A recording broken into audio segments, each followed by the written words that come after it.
Pag-usapan naman natin ngayon yung current education system natin. Kasi relevant pa ba yung mga pinag-aaralan natin ngayon compares before? In which yung school kasi dinesign talaga siya to produce employees and instruction follower workers. Kaya yun yung ngayon. Then here comes the AI era in which pwede ka nang mag-learn ng anything na pwede mo lang sabayan ng AI. Then you can learn as fast. Mabilis. Yun yung challenge ngayon. Kasi kung yung AI is hindi ka pa gumagamit, may tendency na ikaw as hindi adapters ng AI, pwede kang palitan ng tao na gumagamit ng AI. Bakit ganun? Yung mga gumagamit ng AI is meron silang skill set na early adaptability sa technology. In which yung technology kasi is nag-help to build the skill set and more efficient workers. Ganun ka advance yung AI. Kaya tinetrain tayo para gumamit ng AI para nga mas ma-improve yung output natin as a employee. Pero what if yung AI has its own thinking? So pwede mo kasi yung sarili mo, yung nasa yung the way you think, the way ka mag-isip, the way ka mo approach ng problem, pwede mo kasi siyan ituro sa machine, then yung machine will have its own learning capabilities na pattern sa inyo. In the near future, kahit boses ko, pagmumukha ko, pwede na nilang ilipat doon sa machine na AI, and then they can replicate exactly the way I speak, the way I think. Then pwede ka nang makipag-usap. Kahit wala ka na, pwede kang makipag-usap sa tao through the power of AI. Na i-clone ka na as a machine.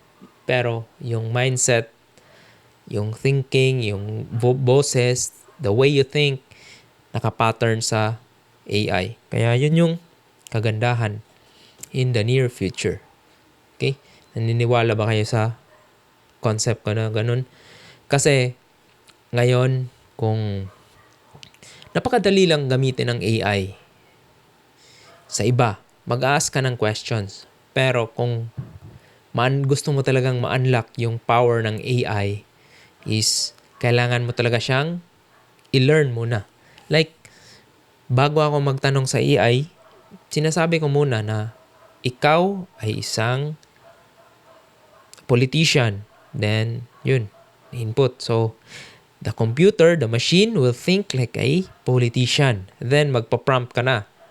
This is my, then, ikaw as a human, dapat alam mo yung gusto mong outcome, input, and variables. So, kaya i-feed mo sa AI. Mas accurate yung AI pag mas specific ka sa mga parameters na sineset mo. Ganun yung kagandahan ng AI. Kaya huwag kayong matakot kung adaptability ng AI kasi ginagamit siya to improve your efficiency and learn the way you think. And yung the best part is walang emotion attachment. Kung mag-trade ka ng stocks, meron kang emotion. Yun yung minsan makakabili ka or mag-hold ka ng too much kasi nga meron kang emotion na na-attach dun sa stocks na yon. Kaya with AI, wala. Predictability, probability yung ginagamit nila. Calculated risk, and yun. Yun yung kagandahan. Kaya kung nag-isip-isip na kayo ano yung mga gusto nyo na i-prompt sa AI, make sure na meron kayong mga variables and think before. By the way, this is not a sponsored video. So, ilalagay ko lang siya. Sa future, pwede ako sa magturo ng paano talaga ini-example yung mga ganito. Kasi the way I prompt a year ago, 2 years, a year ago, compare ngayon, ibang-iba na. Iba-iba na yung outcome and the specialty. Makikita mo talaga pag specialize mo yung prompt is makukuha mo talaga yung desired na output. So, ano ba talaga yung mga bagay na hindi pwedeng palitan ng AI? Yung mga personal touch. Personal touch like customer service. So, yun. Yung empathy. Yun. Kasi pag nag-chat ka, wala yan eh. Kaya, kailangan pa rin tayo sa future kahit meron ng AI. Okay? So, ganun siya ka-powerful. Make use sa power ng AI ngayon. Kasi, kung hindi ka gagamitin, sayang yung opportunity na baka ma-miss out mo.